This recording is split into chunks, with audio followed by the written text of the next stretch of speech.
താങ്കളുടെ പൗരത്വത്തെയാണ് അയാൾ ചോദ്യം ചെയ്തത്, താങ്കളുടെ പാർട്ടിയാണ് അയാൾ വെല്ലുവിളിച്ചത്. ഈ പറഞ്ഞ ജന്തു വെല്ലുവിളിച്ചത് അതാണ്. തനിക്ക് തന്റെ പരിപ്പ് ഞാൻ പറയാറുണ്ട്, നമ്മുടെ പാർട്ടി ശക്തിപ്പെടണം, നമ്മുടെ സമൂഹം ശക്തിപ്പെടണം, അത് നമുക്ക് പറയാം.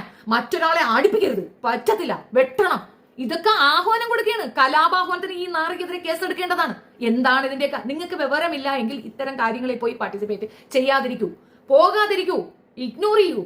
ഇവിടെയാണ് രാഷ്ട്രീയമായി ബലപ്പെടണം എന്ന് പറയുന്നതിന്റെ ഇമ്പോർട്ടൻസ് പറയുന്നത്. നിങ്ങൾ രാഷ്ട്രീയമായി ബലപ്പെടണം. 26% എന്ന് ഞാൻ പറയുമ്പോൾ നോക്കുന്ന മനുഷ്യർക്ക് വേണ്ടിയിട്ടാണ് ഞാൻ വീണ്ടും ഇത് പറയുന്നത്. 26% എന്ന് പറയുന്നത് മൃഗീയ ഭൂരിപക്ഷമാണ്. ആ മൃഗീയ ഭൂരിപക്ഷം ഒന്നിച്ചു നിന്നാൽ ഇവിടെ സംസ്ഥാനത്തെങ്കിലും ആര് ഭരിക്കണമെന്ന് നിങ്ങൾ തീരുമാനിക്കണം. കാരണം അപ്പുറത്തില്ലാത്ത ഒരു യൂണിറ്റി നിങ്ങൾക്കുണ്ട്.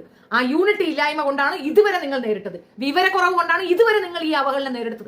ഇനിയും മതേതരം മാങ്ങാത്തൊലി എന്ന് പറഞ്ഞുകൊണ്ട് നിന്നാൽ ഇതാണ് ഇവരുടെ ഉള്ളിലിരിപ്പെന്ന് വ്യക്തമായില്ലേ? ഇവ പറയുന്നതിനകത്ത് കൃത്യമായിട്ട് കാര്യമില്ലേ? അവ പറയുന്നത് എന്താണ്? പറ്റില്ല, ഇവർക്ക് രാഷ്ട്രീയമായി കൊടുക്കരുത്. എന്തുകൊണ്ട് CAA?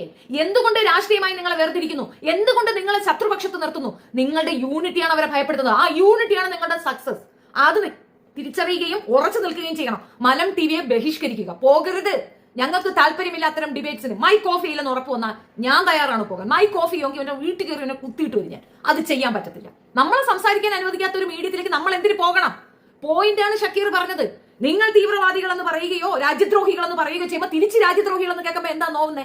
ഒരു രാജ്യത്തെ പൗരന്മാരെ പോയി ബലാത്സംഗം ചെയ്തും കുത്തിയും കൊന്നും കളയാൻ ധൈര്യമുള്ള നീയൊക്കെ രാജ്യദ്രോഹികളല്ല പിന്നെ എന്താണ്? രാജ്യത്തെ പൗരന്മാരെ അപരവൽക്കരണത്തിലേക്ക് കൊണ്ടിടുന്ന നിങ്ങൾ രാജ്യദ്രോഹികളല്ല പിന്നെ എന്താണ്? അത് ചോദിക്കുമ്പോൾ എന്താ നോവുന്നേ? പോയിന്റ് ഇത്രയേ ഉള്ളൂ.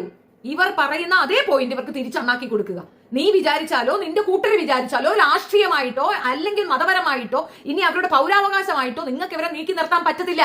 ഇവിടുന്ന് പുറത്തുനിന്ന് വന്ന ആരും ഇവിടെ ഇല്ല. ഈ രാജ്യത്തിന്റെ അവകാശികളെ നിങ്ങൾക്ക് എങ്ങനെ ഇവിടെ അല്ല എന്ന് പറയാൻ പറ്റും? ഇത് വല്ലവന്റെ വീട്ടിൽ കയറിയിട്ട് ഇത് ഞങ്ങളുടെ സ്വത്താണെന്ന് പറയുന്ന കണക്കുള്ളൊരു ടേമാണ്. അടിച്ചു പൊട്ടിക്കാൻ ആളില്ലാത്തതുകൊണ്ട് എന്തായാലും ഇത് ഇവിടെ നടക്കത്തില്ല എന്നുള്ളത് വ്യക്തമായ ധാരണ. അതിന്റെ തെളിവാണ് അവിടുന്ന് ഒരു പെൺകുട്ടി ഇവിടെ വന്ന് നമ്മളുടെ സപ്പോർട്ടോട് കൂടി ഇവിടെ നിൽക്കുന്നത്.